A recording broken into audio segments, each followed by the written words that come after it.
Hi everyone, this is Jason Burak of Wall Street from Main Street. Welcome back to another Wall Street from Main Street podcast interview. Today's special guest is a returning guest. I think he's one of the top oil and energy analysts on the planet. He's been in the oil industry working in different jobs there for over 25 years. He also is a oil investment newsletter writer over at Investing Daily, where I worked with him briefly. Robert Rapier, thank you for joining me again. Thanks for having me again, Jason. Now, Robert, the oil market, we're recording this today on Friday, June 8th, 2018. WTI is around 65.58 a barrel. Brent's at 76.38 a barrel, according to oilprice.com. So, in your opinion, have there been any major changes to the supply and demand fundamentals in the oil market over the last year or so? Yeah, I mean, the biggest issue, the biggest thing that happened was the OPEC cuts. And along with Russia agreeing to hold back some production, those have really pulled down inventories over the past year. And when it became apparent that inventories were actually going to come down and the shale guys weren't filling the gap fast enough to prevent global inventories from coming down, I think that's when oil prices took off in earnest.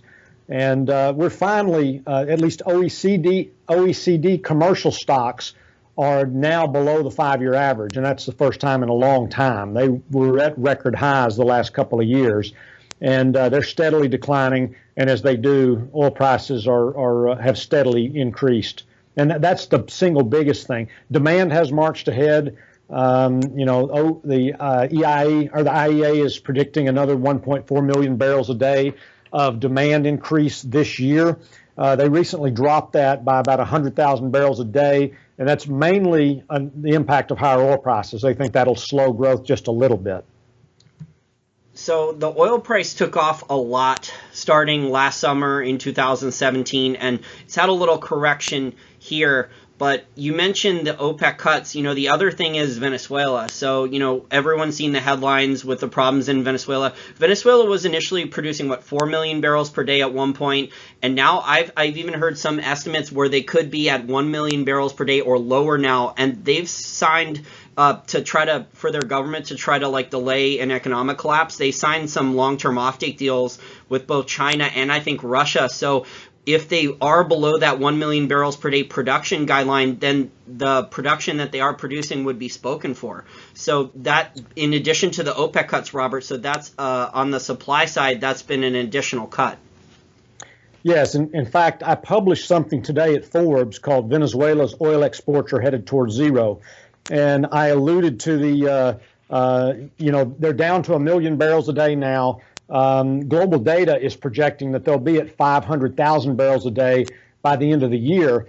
And there was a story that just came out that said, they're contractually obligated to supply 1.495 million barrels per day to customers in June, but they only have 694,000 barrels a day available for export. Now, if by the end of the year their oil production is down another 500,000 barrels a day, they're going to quickly get a situation where they don't have any oil left for export.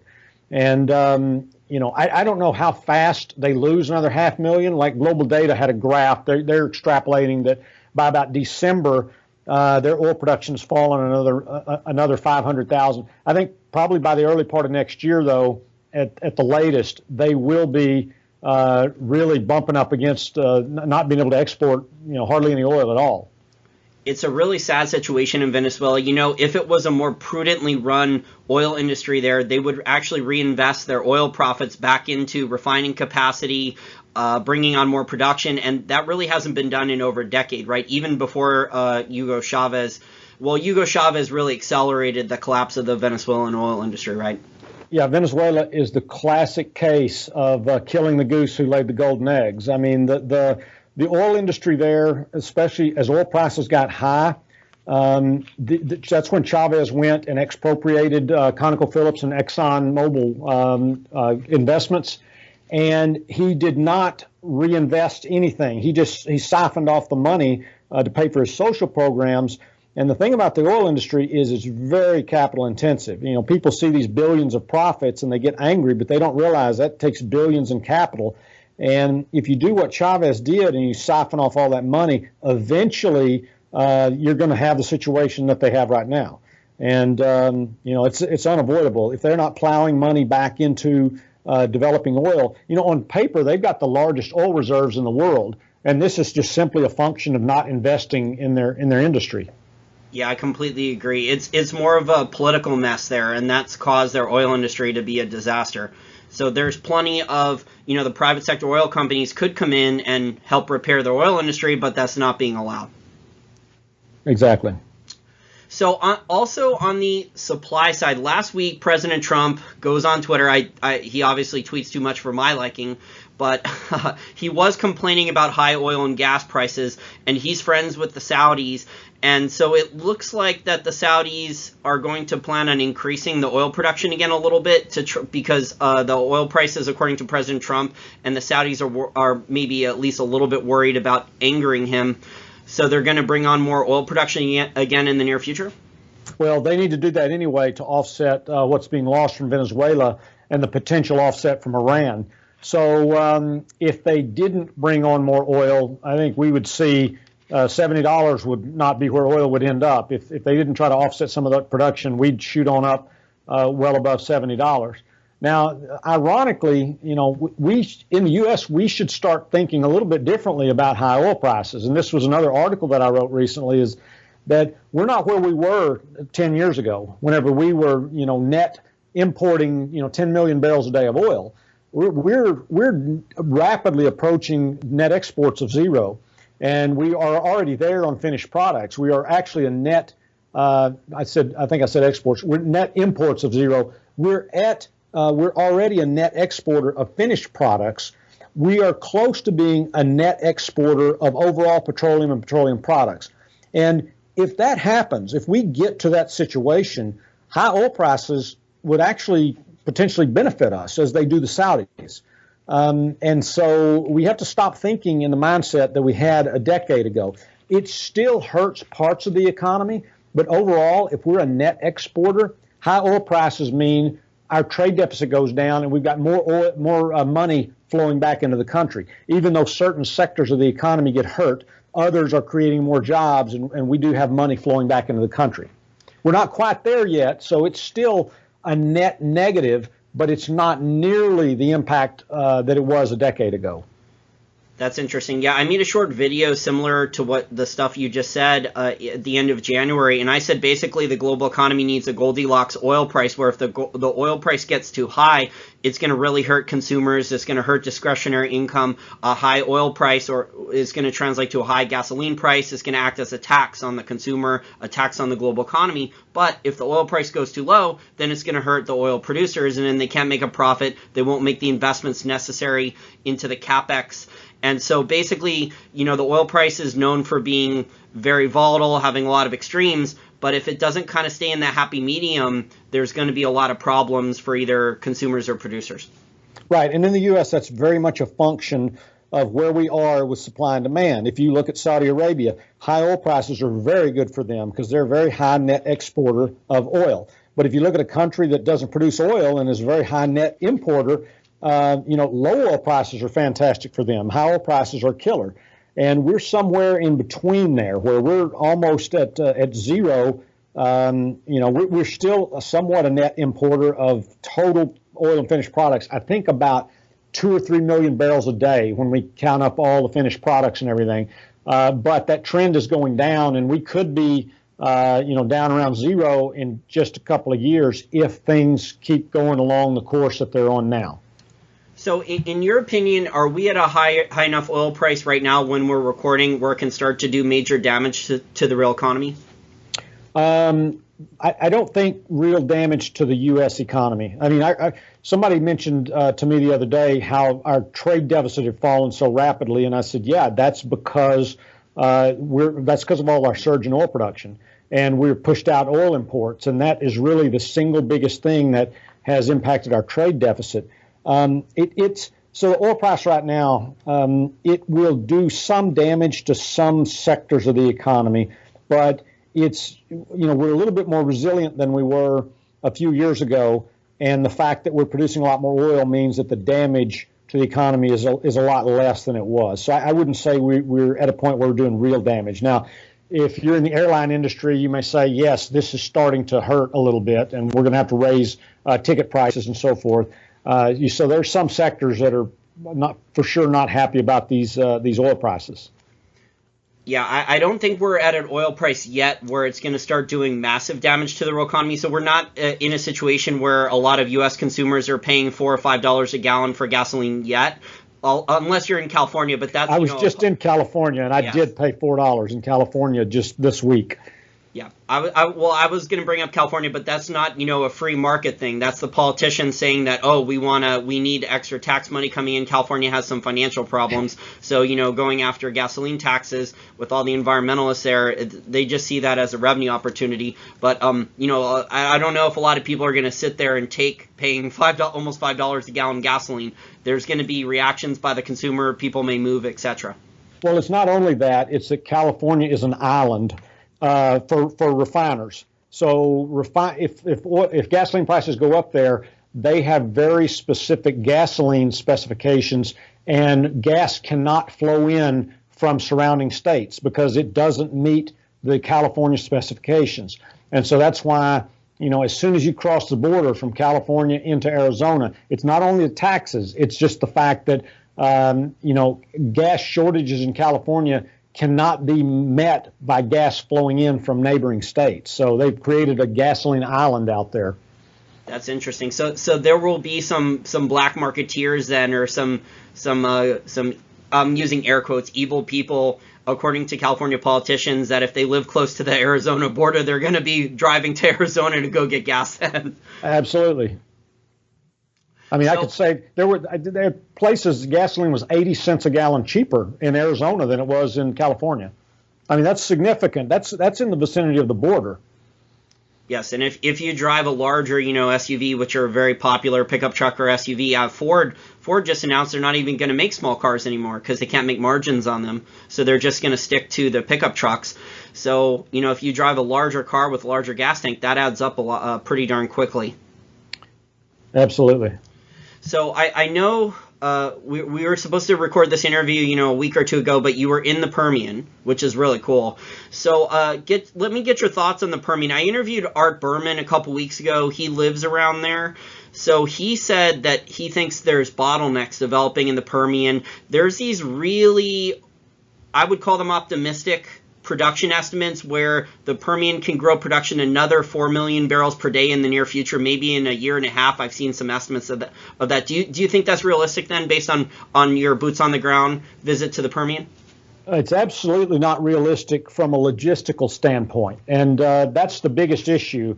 My company does business out there, so I'm out there on a fairly regular basis, and I've been writing about these logistical issues for a long time.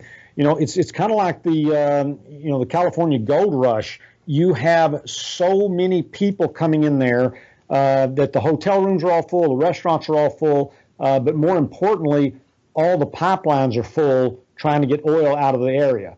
And I've been highlighting this in articles for a good 6 or 8 months now, that we're going to get to a pinch point, and we're there now, where Permian Basin oil is becoming deeply discounted to oil around the rest of the country because the pipelines are nearly completely full, and there's not going to be significant relief there until 2019. And and it's not just the oil pipelines; the gas lines out of there are pretty full, and so you've got multiple bottlenecks converging here. And I think Permian production has already flattened out in the last few months. The last time I checked, it was flattening out. And I think 2018 is going to really disappoint as far as how much oil production is going to grow there, simply because these logistical constraints, they just can't get the oil out of there.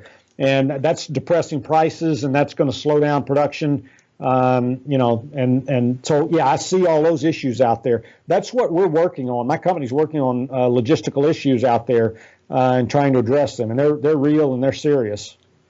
So if my listeners want to go back and listen to the interview with Art Berman, I'll attach a link to there to also get his insights. But I want to get your thoughts on what Art said. So Art said that there's a lot of small wildcat oil entrepreneurs there. He said there's too many small companies, that there's not as many oil service companies that can consolidate things and offer things at scale. See, he said there's too many small companies going all around the Permian. And the other thing that he mentioned was that he thinks there's only going to be about, according to his numbers, he said he looked at a lot of the different producers, their publicly available financial statements for proven reserves. There's only 10 years or less of reserves in the Permian. So do you think the production growth is going to be able to continue for longer than 10 years, or do you think eventually then that a lot of the growth in the Permian is going to slow down a lot? Well, the 10-year thing is kind of funny. I mean, I used to work for ConocoPhillips, and I did a calculation in about 2002, and I said, holy cow, we've only got 10 years of reserves left. And what I came to understand over time is, they're booking reserves based on projects they're going to do in the next few years. And so the Permian reserves of 10 years, I would say that is probably proved reserves, and they're definitely going to be producing oil in the Permian for a very, very long time. They've been producing oil out there for 100 years, and I'll bet 50 years ago they had 10 years of reserves left. It's just those are proved reserves, and that shouldn't be taking to mean that they're only going to be produce oil for that much longer. How long can they grow production there? I don't know. I've been surprised really at how much they've managed to grow oil production there. I wouldn't have guessed that they would have beaten their previous record, but they've done it. So I wouldn't underestimate them. But the question you asked, could they grow another 4 million barrels a day on top of what they're at? That doesn't seem realistic to me. And certainly the infrastructure to get the oil out of there will not be caught up to a level like that for many years. Certainly not in a year and a half. So do you think then that it's been attributable to say that a lot of this new technology with the horizontal drilling, the octopus pads, are what's unlocking the extra reserves, or we know that there's a lot of additional reserves beyond the 7 to 10 years that Art Berman is saying, and that it's just not economic right now to take them out of the ground? Yeah, I think they're focused on the sweet spots. It is the horizontal drilling and the fracking. The marriage of those has opened up has made a lot of reserves economic. And at that point, when they're technically and economically available to be produced, and the companies have a plan to produce them in a certain amount of time, they can book them as proved reserves. And if oil prices fall, they may then take them off the books as proved reserves. And some people then think, oh, they don't actually have the oil. No, they have the oil. It's just that they're not going to produce it at that price.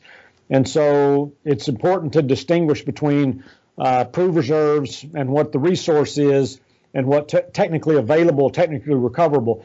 Definitely more than 10 years of technically recoverable oil there. It's just going to come down to oil price.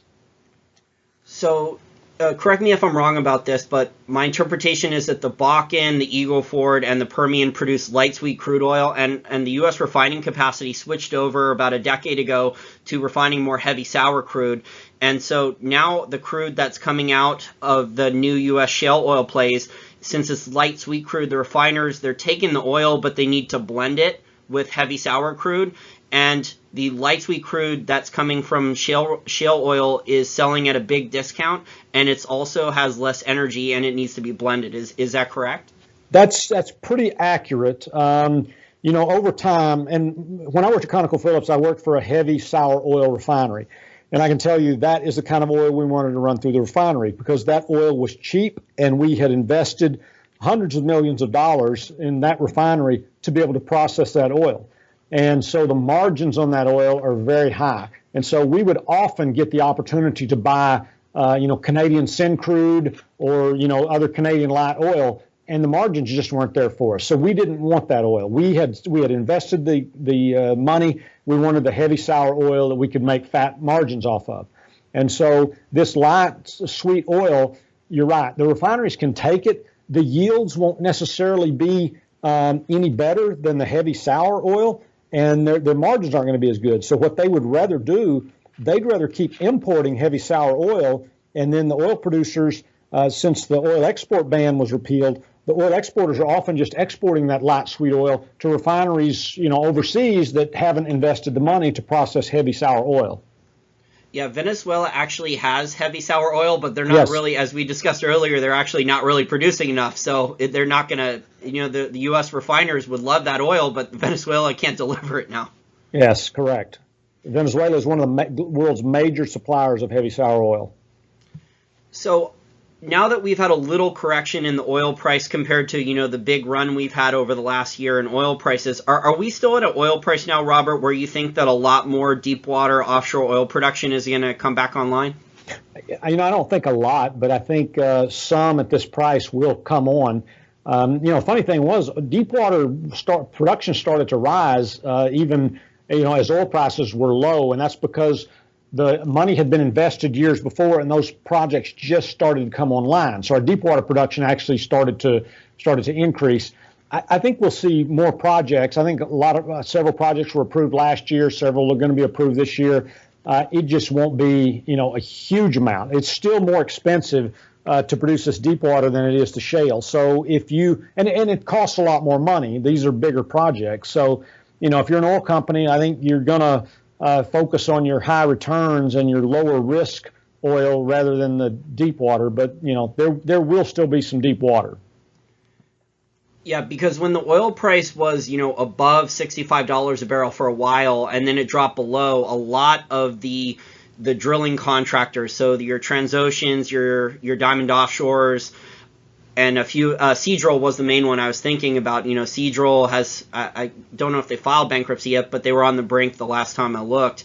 And so, they lost a lot of their drilling contracts, and companies didn't want to drill wells out there. And Petrobras was one of the lower cost deep water offshore, but even they were producing uneconomic oil for a while. So the deep water has, I would say, with this correction in oil prices, not counting the rally the last year, but the last 5 to 7 years, out of anyone in the oil industry, the deep water companies were hurt the most. Yes, that's accurate. So do you think then that the deep water companies are going to, maybe the Diamond Offshores, the Transoceans, are going to start to have somewhat of a resurgence now, or do you think people should avoid those companies for now? I personally would avoid them, but they are probably pretty oversold. So, they probably pick up a bargain here that if you're patient, it'll probably pay off. But, the risk is a little too high for me. I mean, I personally don't recommend those companies, but you could certainly there'll be a bottom here, and they may have hit the bottom and are coming off of it, but it's just the risk to me is too high for me personally. Okay, so I think people should just monitor that, but if they do start to get more contracts booked, that's going to be good for them. They've just had a really rough last 5 to 7 years. Out of any of the groups in the oil industry, the deep water drillers have been hurt the most. Yes. Have the large majors, have they cut back on a lot of their deep water, or were they producing then even uneconomically a lot of their deep water platforms because they invested so much upfront capital? They were still producing oil even when it was uneconomic? They were, but yes, they have pulled back on spending. ConocoPhillips ditched their deep water.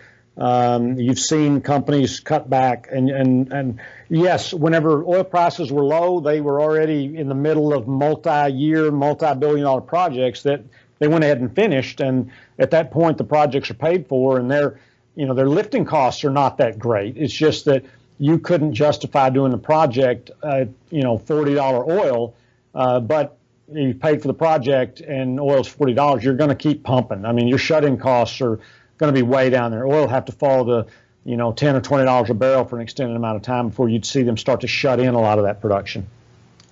So in March of this year for Forbes, because you're a contributor there and you write great articles for them about the oil market, you wrote about looming oil supply problems around 2020 because of the hundreds of billions of dollars in Capex cuts the last 5 to 7 years by non-shale oil companies and national oil companies. So do you think that this means that oil prices will have to approach $100 a barrel again for oil companies to consider spending the capital that was cut in finding more oil reserves and production increases not related to shale? I don't think it's going to take that. I think it's going to take an extended period of the bottom not dropping out of oil prices again. I think that's the issue. And on that article, I quoted people. I got some blowback from peak oil So people saying, "Oh, it's peak oil all over again," and you know how that went. And I said, "No, it's not. It's these are warnings from Saudi Arabia Oil Ministry. It's HSB. It's Halliburton. It's the IEA, all saying, look, spending was slashed in 2014, 2015, and if it doesn't pick back up, you're going to see oil supply growth stall." Now that's I can't say any simpler than that. That's a fact. It is what it is. It's not peak oil. It's a function of not spending the money that's needed to be spent. And it's not some, fringe conspiracy theory. This is, major agencies are saying this. And, I think a lot of the oil companies got burned when oil prices fell so much. And I think they're just being a little bit cautious. And I think as oil prices hang in there above the $60 level, you'll see spending start to pick up some. Yeah, having covered commodities and been an energy analyst in the past, what worries me the most about the long term is the Capex cuts. Because, I think the average person out there thinks that companies can find oil very quickly, that they can bring production online quickly. But when you cut that much Capex, and yes, shale, I view shale as like a stopgap solution. I don't think shale oil production growth in the U.S. is going to be a permanent long-term solution for global oil supply problems. I also don't think that there's going to be a lot of good shale production in other countries. So I think there's tremendous infrastructure issues, and there's different geology problems with shale in other countries, even though other countries have a lot of shale. So I think, those Capex cuts are long-term. That's what worries me the most about the oil market. Yeah, and that's accurate. I mean, even in the U.S., there are shale formations where the geology is not good. And an example of that is when it's folded. Like I think it's the Monterey out in California that has a lot of resource, but the geology is folded, so you can't horizontally drill through that then, because the layers are not flat like a pancake like they are out in the Permian. And so what they said, they downgraded the technical and economically recoverable resource a few years ago by something like 99%, because they just figured out we can't economically produce this. And the oil's still there. It's just in a formation, in a way that we can't get it out in an economical fashion. And in places like China, where they have a lot, they've got a lot in areas that have no water, so they can't go in and frack in those areas. So the U.S. has some unique geology in places that won't be able to be replicated around the world in a lot of areas. And I was going to add about the Monterey too, that probably the environmentalists and also the regulators in California has water problems as well. So yes. Not only do they not want California has a lot of deep water offshore oil potentially off the coast of Santa Barbara. They were drilling that decades ago in the 60s and 70s, and the environmentalists stopped it then. So I don't see them being a huge oil producer anytime soon either. Yep. Okay, so let's talk about electric vehicle demand now. Do you think that electric vehicle demand could drastically reduce oil demand anytime soon? No, not anytime soon. And it's not a belief, it's just math. I mean, if you do the math, you see what the issue is. They're just starting from such a low level. And my classic example that I go to over and over again is Norway. Norway had triple-digit growth in electric vehicles for 7 years, and yet oil demand continued to rise. And this year, for the first time, they had an across-the-board drop in gasoline and diesel consumption, of a couple percent. Now, is that electric vehicles finally making a mark in Norway? It could be, but year over year, the monthly demand for I think it was April or May, was actually 10% higher than it was a year ago. So even though 2017 would drop by a couple of percent over 2016, at least April of this year was higher than it was a year ago. So it could be that finally in Norway that oil demand is peaking there as a result of electric vehicles. But how that translates in the U.S., our growth rates are far, far behind Norway's. And the penetration we have of electric vehicles on the road is far lower than Norway's. And I looked at California. California has half the electric vehicles in the U.S. or something like that, and their gasoline demand continues to go up. So, this is a function of, population growth and, when the economy is doing well, people are driving more, they're spending more money. And, that's just why an electric vehicle response hasn't quite been what, they thought it should have been. But I've always said that if the growth continues as it is, eventually there'll be an impact. It's just not going to happen as quickly as people think. I mean, even if we had Norway's kind of growth, we're talking about, probably 8 or 10 years before you really start to see an impact. And we're not close to Norway's growth.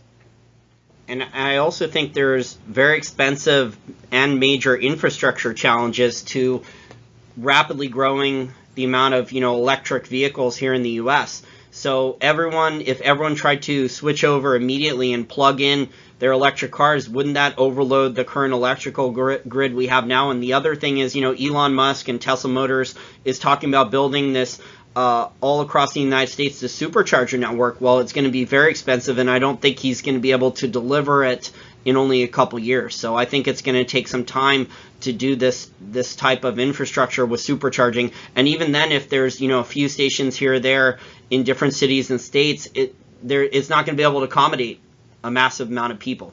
Right. Exactly. So I think they're looking at many billions of dollars in infrastructure spending that's going to take at least a decade, probably a lot longer than that, to significant, because the infrastructure has to be laid first. And the other thing is, if everyone's plugging into like the utilities, if you're using your electric vehicle, you're still using electricity that's generated through coal and natural gas in most cases, right? Correct. Most of the time, yes. Yeah, so I mean, it's okay, you're not using petroleum products, you're not using gasoline or diesel for your engine, but you are still using a petroleum product. Or if you're using, there's issues with nuclear power. The thing I've learned, Robert, about all the different energy markets is there's issues with all forms of energy and all forms of power. So there is no perfect solution for any energy, really. No free lunch. No free lunch at all. Everything has an issue. It's just, balancing out the trade-offs. There's trade-offs in every one of them. I completely agree. Yeah, there's trade-offs.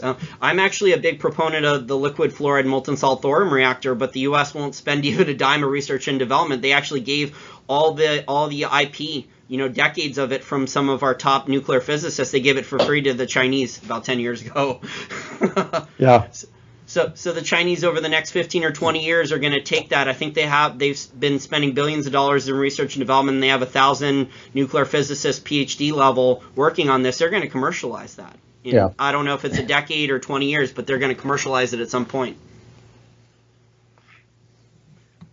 But in terms of the oil market, Robert, natural gas, how would you play it now? Would you be very cautious? Do you think that people should not be long anything right now, or do you think there's good investment opportunities at this point in the cycle?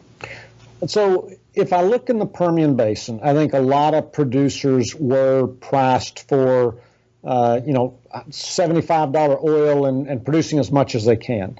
And a lot of those producers have now pulled back when the reality is kind of sunk in that with the pipelines all full, they're not going to be able to grow this year like they thought. And so even though some of them have pulled back, I think I would be cautious with a lot of the oil producers.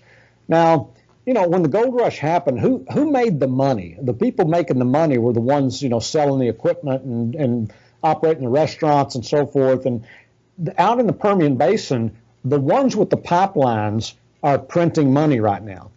And the whole MLP space has gotten just so brutalized, and there's so much uncertainty around there that certainly a lot of MLPs, a lot of the pipeline companies out of the Permian are really cheap.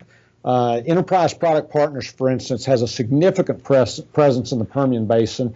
They just reported a blowout quarter, and they're getting $6-8 a barrel tariffs for any space they have on the pipeline for getting oil out of the region. So they're really profiting off the infrastructure bottlenecks out there. And the only thing is, it's uncertainty about the whole MLP space. I'm not sure what's going to happen there, with the tax changes that have happened and the Ferc ruling that kind of went against the MLPs. The whole space has been depressed, even as oil prices have rallied. But still, I think there's some bargains there. I think Enterprise Product Partners, even if they decide to convert into a C Corp, which a lot of them have been doing, I think that's a long-term play that's significantly undervalued right now. Yeah, Kinder Morgan a couple years ago converted. They may have seen this coming ahead of everyone else, and they converted from MLP into a C corporation, and they have a 4.75% dividend. They have a lot of cash flow from their oil and natural gas pipelines. But so if the MLPs do stay as MLPs, a lot of my listeners who listen to this podcast are looking for income, but what worries them about MLPs, is the way they're taxed. So basically, when I worked in Investing Daily, I know Igor wrote a lot of articles about this. You basically you cannot trade MLPs if they're structured as MLPs because they'll really hurt you on taxes. So you basically have to buy and hold them and can't sell them then, right? That's correct. I mean, you can buy and sell them, but they're a tax headache if you do. I mean, the big benefit of MLPs is holding them for a long period of time.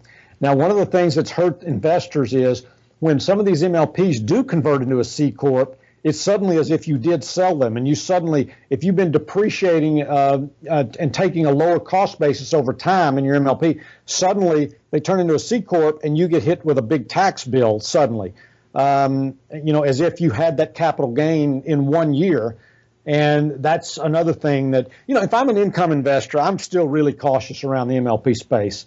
I just think there's some really good bargains there. And if you don't like the MLPs, there's still good pipeline companies, out of the Permian. There's pipeline companies across the country that are doing pretty well. I definitely understand the apprehension around the MLP space. I've seen some people get hurt by the conversion, when they go convert into a C Corp. Yeah, I completely agree. It's a very complex issue, and you have to speak with a tax professional. There's a lot of investment analysts out there writing that when I was working in customer service, there would always be people calling with tax questions, and I was like, well, you need to speak to your accountant because I do not want to be helping you out with your taxes on this. Yeah. So for the majors then, do you think the majors are in good shape at the current oil and gas prices, like the ExxonMobils, the Chevrons, the Royal Dutch Shells, or do you think that they've especially ExxonMobil, because ExxonMobil did a lot of share buybacks with debt at much higher share prices, instead of maybe, I would say, prudently investing, in growing reserves, doing acquisitions, focusing on the long term. So do you think that the majors are in good shape at these current oil and natural gas prices? Yeah, I think they're in pretty good shape here. I think the cost of production has moved down enough that if oil prices, unless they collapse, I think they're going to make decent profits here. ExxonMobil, I don't understand why a couple of years ago they didn't try to buy BP, because BP's reserves were on the books at less than $10 a barrel. And it was because of all the uncertainty about the spill, the Gulf spill. But their reserves were on the books at a fraction of what ExxonMobil's were. Now, yes, there would have been antitrust issues and the British government would have come out against it. And it actually did come out that Shale really considered trying to buy BP before they went and bought BG Group for I think it was $60 billion or something. But, I guess they ultimately decided, BP is too big of a risk and it would be a very big bite. But, I always viewed BP as a potential takeover candidate just because the reserves are so cheap on their books. I actually heard, I'm not sure if this is true, but I heard that ExxonMobil did speak with one of the largest shareholders of BP, this British pension fund, and they said that they did not want the acquisition. So one of the largest shareholders in BP turned down the deal, and then dealing with British regulators on a large merger and acquisition like that would have been an enormous headache. It would have been, and the cultures are also very different, and that's another thing you've got to take into consideration. The culture at ExxonMobil is significantly different than the culture at BP. So last question here about the U.S. and exporting natural gas and liquefied natural gas. So President Trump, he's talked about reducing the trade deficit. He's up in, I guess, Quebec now, meeting with the G7. He's talked about trying to get a lot more exports of U.S. natural gas to Germany. Do you think the U.S., that's smart for the U.S., or do you think the U.S. should focus on keeping a lot of natural gas supply here rather than trying to export a lot of natural gas to LNG? I think it's smart to export LNG. We're growing gas production so fast that we're just keeping even though demand is going up like crazy, we're just producing so much that it's keeping natural gas prices really depressed. And I think it's advantageous for producers in the U.S. to leverage those higher prices across the ocean and to ship some off and dry up the supply just a little bit here, because $2.50 or $3 MMBTU natural gas is just it hurts these producers. And so I'm happy to see it. I'm happy to see some of it going overseas. I'm happy to see us become a natural gas powerhouse in the world. But the producers have got to have a little bit more money, I think, for what they're producing. Now, I know Cheniere Energy was the first mover for becoming the first massive U.S. LNG export facility, and I know they have long-term contracts with a lot of foreign utilities. Is that one of the best ways to play this potential trend change, or are there other ways now with other companies joining on this? There are a few companies. Cheniere, I always felt like they were really trading at a high premium. And I always kind of avoided them. But some of there are others. I think Dominion, maybe. I'd have to look up and see who all has been approved. Okay, so here's the Ferc LNG export facilities that have been approved. I haven't looked at this list in a while. Let's see, approved under construction. There's Cheniere. There is, let's see, Sabine Pass. ExxonMobil's got some. Sempra. Yeah, Sempra. So there are a few, but if you want a really concentrated play on it, it is Cheniere. I mean, that's the way to have a concentrated play, because a lot of these other ones that are exporting, that's a very minor portion of their business, but not for Cheniere.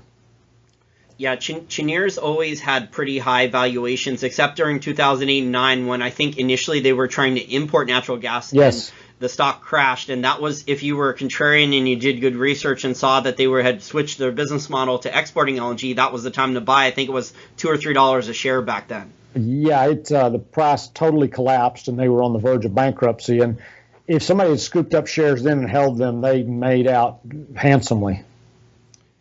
Exactly. At one point, like 20 years ago, Transocean was a couple dollars a share. So, and then it went up, I think, to over $100 a share because there was so much oil production growth, deepwater offshore.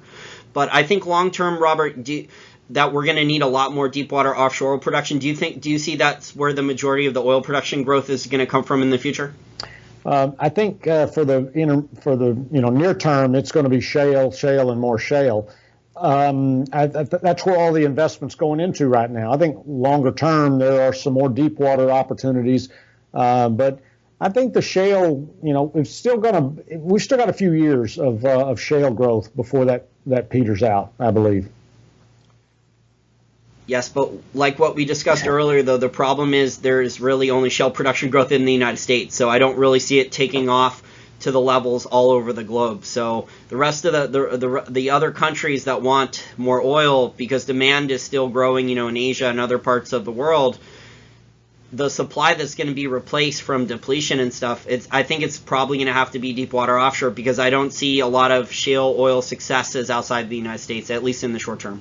Right. I mean, Russia's still got a lot of conventional reserves, and Saudi's still sitting on conventional reserves. So, they'll be potentially they can ramp up their conventional, and Russia does have some shale. They just are not at the point where they have tried to exploit that. And Russia's shale may be able to be exploited, but their conventional has suited them up to now. Do you think it's too dangerous to try to get any exposure to some of the Russian oil companies like Lukoil or Rosneft then? Because I've heard a lot of cautionary tales about, bad accounting. But, I mean, they've been paying out dividends on the London Stock Exchange for a while now, though. Yeah, I mean, I guess it depends on your risk tolerance. For me, it's too risky. I wouldn't invest in a Russian oil company. Okay, Robert. Well, I enjoyed our discussion about the oil market. I think it's going to be very interesting to see what the oil price does in the near future, because if the oil price, does continue to rally and get to over $80 a barrel, maybe even to 100, then it's going to really cause some problems in the global economy. Yeah, it really hinges on, the reason they pulled back is because Saudi and Russia have talked about bumping up oil production, and the oil markets are very much about expectations about what's going to happen next. And even though supply is a little bit lower and demand is a little bit higher, prices have pulled back because they think that Saudi and Russia are about to dump more oil on the market. So it's all about expectations. Exactly. And if the oil price does go a little bit higher and stays there, I think we are going to see more supply hit the market maybe in 12 months or so, but it's going to take some time. It'll be the key how much supply hits the market and how quickly. And if there's too much supply and the oil price is too high, that combination, we could have a bust. But I don't think we're anywhere near there for at least 6 to 12 months. Yep. Okay, Robert, well, if our listeners want to take a look at your investment newsletter, and you do a great job explaining more of the complicated terms of the oil market, how do they do so? Yeah, so I write a couple of columns a week at Investing Daily, and I've got a free column there that publishes every Tuesday that anybody can come over and read. And it's not just energy focused, but it's mostly energy focused. And then at Forbes, I'm typically writing 2 columns a week there. And it's not necessarily investment focused, but it is all energy focused. And so you can catch me there. You can catch me at Forbes, catch me at Investing Daily. Yes, you have some of the best analysis of the oil market that I've read, and I've read a lot of different oil experts. So I want to thank you again for your time, and I look forward to speaking to you again in the near future. Thanks so much, Jason. Please like this video, share it with friends and family, and don't forget to subscribe to the Wall Street for Main Street YouTube channel if you have not already done so. Thanks for helping Wall Street for Main Street pass the 20,000 YouTube channel subscriber milestone despite YouTube censorship. Hopefully, we'll be able to get to 30,000 or even 40,000 YouTube channel subscribers quickly if YouTube doesn't shut down this channel. If YouTube does shut down this channel, remember to also sign up for the Wall Street for Main Street email list that's on the wallstreetformainstreet.com website, and will tell you where the videos are going to be uploaded instead of YouTube. Also, if you really like the content and you decide that you want to give a one-time donation, you can go to the wallstreetformainstreet.com website where there's different options for you to do so. Or you can become a Patreon contributor. Thanks for listening, and I look forward to providing my loyal listeners with some of the best information, analysis, and financial education available out there, free or paid, as I work to grow the podcast and also get my educational technology company funded.